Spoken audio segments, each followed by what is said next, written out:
Inilah kisah Kenshin dan Kaori, kisah pemuda kaya yang menyamar jadi cleaning service versi Kaori TV, episode 676. Pak Tarno yang berhenti langsung saja dihampiri oleh Angelika dan security. Iwan yang melihatnya. Iwan segera berjalan perlahan melihat apa yang terjadi. Kemudian Angelika berkata, Bapak sopir, kok masuk ke perusahaan ini? Apa Anda kerja di sini? Mobilnya aja belepotan begini. Gimana nanti kalau menyerempet mobil karyawan di sini? Apa tidak bahaya itu? Bikin rusak dan kotor. Terlebih malu-maluin saja. Masa di perusahaan besar begini dimasuki mobil rongsokan? Bapak ini orang mana memangnya? Sudah dilarang security kok nekat masuk ke sini. Security-nya juga berkata, sambil membawa tongkat panjang. Security mengancam Pak Tarno, ayo Pak sopir, buka pintunya. Anda sudah lancang masuk tanpa permisi. Apa mau merampok atau mencuri? Kok langsung saja tancap gas mobilnya? Bukankah tadi kita sudah melarang? Mengapa Anda langsung berjalan? Jangan-jangan Anda bagian komplotan? Pak Tarno diintimidasi, ditanya dan diancam. Bahkan tak diberi kesempatan bicara. Iwan yang sudah dekat melihat dan mendengarnya. Dan Iwan pun berkata, oh ya Pak Security dan Mbak Angelika, jangan membentak orang yang sudah berumur. Kasihan bapaknya. Kita tanya dulu baik-baik saja. Barangkali bapak ini ada perlunya. Atau bapaknya lagi butuh bantuan. Jadi langsung masuk ke sini. Iwan berseragam cleaning service. Tangannya memegang sapu. Habis bersih-bersih halaman di luar. Kemudian Iwan berjalan lebih mendekat. Angelika dan security mendengar Iwan yang berkata begitu. Seperti membatalkan tegurannya. Angelika dan security merasa tersinggung jadinya. Merasa jengkel dibuatnya, karena mendengar perkataan Iwan. Seorang pekerja cleaning service biasa, yang memotong pembicaraan orang yang lebih tinggi jabatannya. Namun meskipun demikian, mereka terkesan diam saja, tak mengolok Iwan ataupun memarahinya. Angelika dan security tak berani membantahnya. Andai saja kejadian ini di waktu dulu, pasti Iwan akan dimarahi. Kemudian Pak Tarno sendiri melihat cleaning service yang menghampiri dirinya. Pak Tarno melihat di sekitarnya. Security dan wanita itu hanya terdiam melihat pemuda ini yang bicara. Sedang Iwan juga belum tahu kalau di kursi belakang ada Kenshin yang duduk memperhatikan. Apalagi Kenshin menutup dengan tasnya. Jadinya keberadaan Kenshin masih tersembunyi. Terlebih Iwan juga tak melihat ke dalam. Iwan pun berkata, ayo Pak turun dulu. Bapaknya tak usah khawatir. Ada saya di sini. Waduh, Iwan sudah berani jadi pelindung orang. Padahal jabatannya hanya cleaning service. Angelika dan security pun lagi-lagi terdiam. Tapi dalam hati mereka sangat tak terima. Bahkan Angelika berkata, kurang ajar si Iwan ini. Pekerja cleaning service saja syok belagu. Pakai bilang ada saya segala. Memangnya lu ini siapa?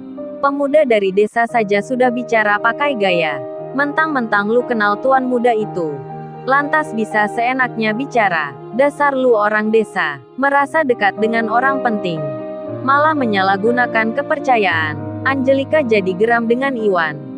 Dia berkata dalam hatinya, dengan perasaan emosi sekali.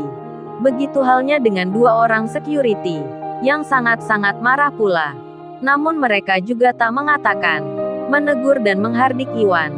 Karena merasa sama dengan Angelika. Sebab cleaning service yang bernama Iwan ini adalah orang dekatnya Pak Andi, pemimpin perusahaan di sini. Jadinya Angelika dan security masih berpikir dua kali kalau akan memarahi Iwan. Kemudian Pak Tarno pun keluar. Pak Tarno langsung bilang, oh ini Mbak dan Pak Satpam. Serta Mas cleaning service yang baik hati. Saya tak ada kepentingan di sini. Tak pernah pula masuk ke perusahaan ini. Bapak hanya seorang sopir. Meski mobil Bapak ini jelek begini, Bapak bukan perampok atau akan mencuri. Karena ini Bapak sedang bekerja, yang jadi sopir online mengantarkan penumpang. Bapak ke sini mengantarkan seseorang. Kemudian Pak Tarno membuka pintu belakang. Angelika dan security melihatnya, termasuk pula Iwan. Dan Pak Tarno berkata, ayo Mas Kenshin silahkan turun. Ini sudah sampai tujuan. Kenshin pun keluar, dengan mengenakan seragam kerjanya. Cleaning service seperti biasanya. Angelika pun terkaget jadinya. Mukanya langsung berubah. Wajahnya tak seperti semula. Tiba-tiba syok dirinya. Keringat dingin dirasakan olehnya. Angelika tak enak hati sekali. Takut-takut sendiri.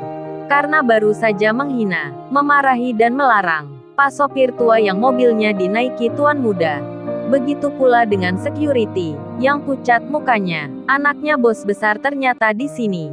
Security pun belum bisa bicara. Sama seperti Angelika.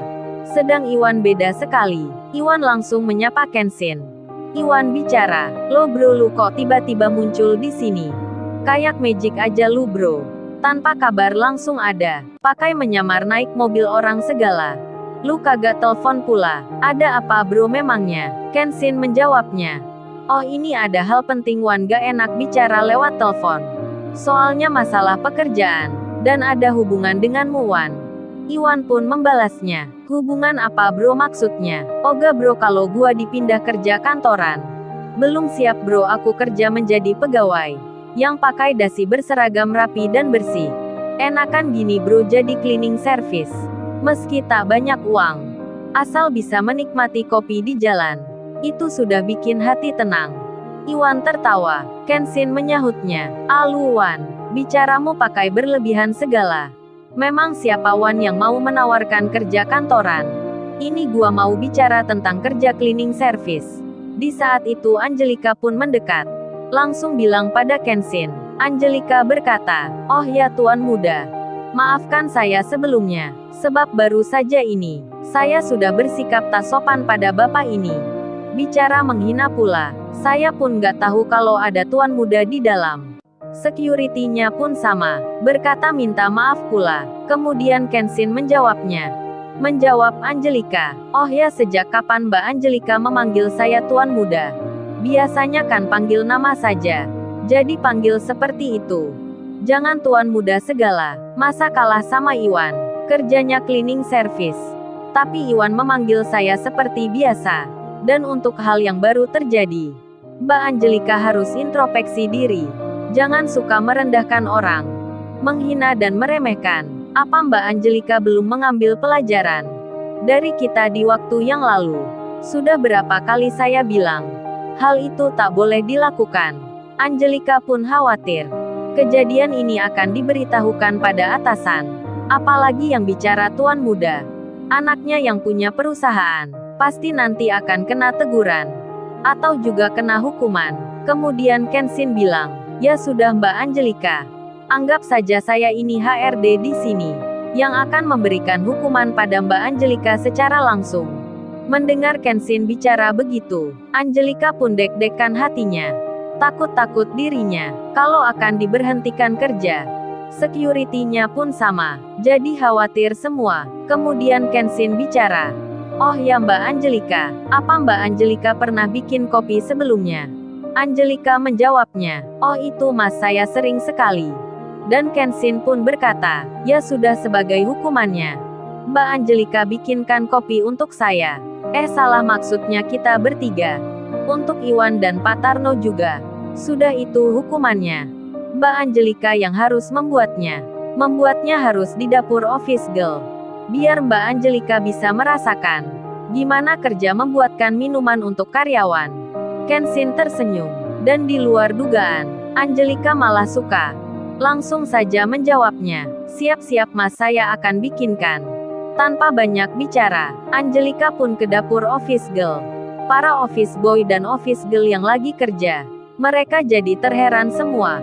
Melihat Mbak Angelika, seorang atasan, masuk ke tempat kerjanya. Tiba-tiba membuat kopi. Salah satu office girl di situ bertanya, "Oh ya Mbak Angelika, biar kita saja yang membuatkan kopinya. Mbak Angelika di kantor saja. Nanti baju Mbak Angelika jadi kotor dan bernoda. Memangnya kopinya untuk siapa ya?"